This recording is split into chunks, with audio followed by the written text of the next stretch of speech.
মুক্তি আপা চাঁদের আলো খ্যাত তুমি আমার চাঁদ আমি চাঁদেরই আলো, সেই মুক্তি আপা আমাদের প্যানেলের সাধারণ সম্পাদক পদপ্রার্থী। এ পর্যন্ত আরও 320টির মতো গান আমি লিখেছি, যে গানগুলো আমাদের প্রমিনেন্ট শিল্পী যারা আছে, আসিফ আকবর ভাই, বেবি নাজনীন আপা, ডলি সায়ন্তনী আপা, এন্ড্রোদা, মমতাজ আপা থেকে শুরু করে যারা প্রমিনেন্ট শিল্পী ছিল সবাই গাইছে। হ্যাঁ, এবং আমি নাম বলতে চাচ্ছি না, এমন একজন গীতিকার গান লিখতে লিখতে আটকে গেছে এমন একটা জায়গায়, আমার ডিরেক্টর বলে এমন একটা জিনিস আপনাকে দিচ্ছি, আপনার লাইন ক্লিয়ার হয়ে যাবে। কই না না আমিই পারবো, কই আরে দিচ্ছি। পরে আমাকে ডেকে নিয়ে গিয়ে পুরো লাইনটা আমাকে কভার করে নেয়। তো গান লেখাতে আসলে আমাকে আপনি 10টা মিনিট টাইম দিবেন, আপনার কথা বলবেন, 10 মিনিট সময় দেবেন, আমি গান লিখে দিব। আপনি শ্যুটটা করতে হবে, শ্যুটটা আপনি করে নেবেন, কিন্তু গানটা লিখে দিব আপনাকে আপনার ওই গল্পের মধ্যে। আর আমাদের প্যানেল হচ্ছে হাইয়েস্ট গ্রেটেস্ট একটা প্যানেল, যে প্যানেলে আরমান ভাইয়ের মতো মহারথী আছে, মহামানব আছে, যিনি এত বড় একজন মাপের মানুষ, যিনি বড় বড় চলচ্চিত্র নির্মাণ করেছেন। শান্ত কেন মাস্তান, গুন্ডা নাম্বার 1, কঠিন বাস্তব যেটাতে কেয়ার আবির্ভাব ঘটেছে, তারপরে আছে পরিচালনায় আছে বাদশাহ কেন চাকর। তিনি আমাদের চলচ্চিত্রে কম করে হলেও 1200-1300 ছবির হচ্ছে ফাইট ডিরেক্টর।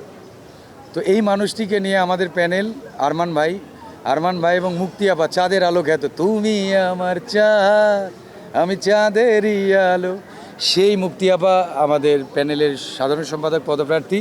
আর আমি এই প্যানেলে কার্যকরী ইসিতে নির্বাচন করছি। কিছু ফ্যানরূপী কিছু লোক আছে, এরা কি করে, সালমান ভাইকে বিভিন্ন ইস্যুতে যাওয়ার চেষ্টা করে। এই যে লাশটা তোলার চেষ্টা করছে, আপনারা যারা কথা বলছেন বলেই তো লাশ উঠানো, এই সময় লাশটা উঠাচ্ছে। ভাই আমি ওনাদের উদ্দেশ্যে একটা কথা বলছি যে আপনারা দোয়া করেন ভাই, তাহাজ্জুদের নামাজ পড়ে সালমান ভাইয়ের জন্য দোয়া করেন, ফরজ নামাজের পর সালমান ভাইয়ের জন্য দোয়া করেন।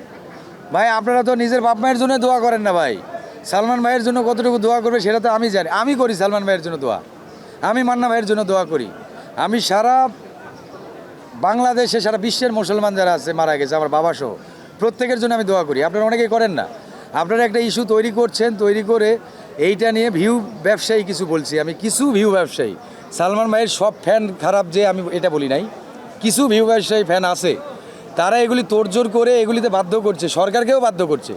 সরকার চিন্তা করছে যদি এটার বিচার না করি তাহলে একটু ঝামেলা হতে পারে, তো সরকার দেখা যাবে যে ঠিক আছে লাশ তোলা হোক।